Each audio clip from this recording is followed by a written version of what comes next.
Pascal Praud s'enflamme encore. Attaque frontale contre la concurrence sur CNews. Ils ont changé CNews.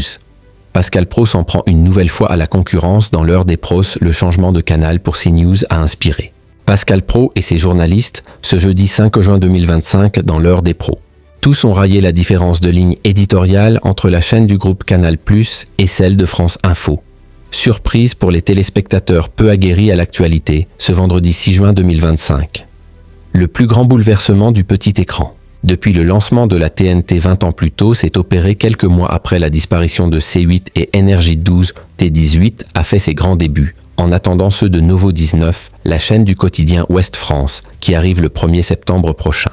Aussi, les fréquences ont été bouleversées avec notamment le déménagement de BFM TV et CNews, qui sont désormais disponibles en composant respectivement le 13 et le 14 sur nos télécommandes.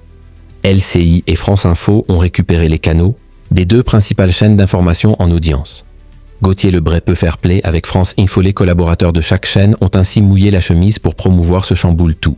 Dans l'heure des pros 2, en toute fin d'émission ce jeudi 5 juin, Pascal Praud a ironisé sur la récupération par France Info du canal 16, après que Gauthier Lebret ait prévenu le service public.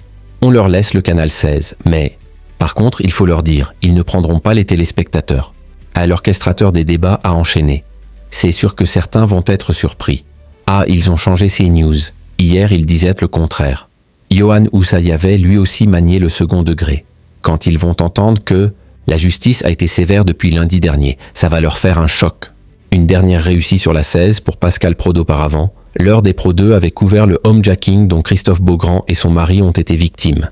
Les déclarations d'un Bruno Retailleau, insatisfait des peines de sursis, prononcées contre les casseurs à Paris, tout en recevant à distance Sarah Knafo, qui réagissait au supposé laxisme de la justice.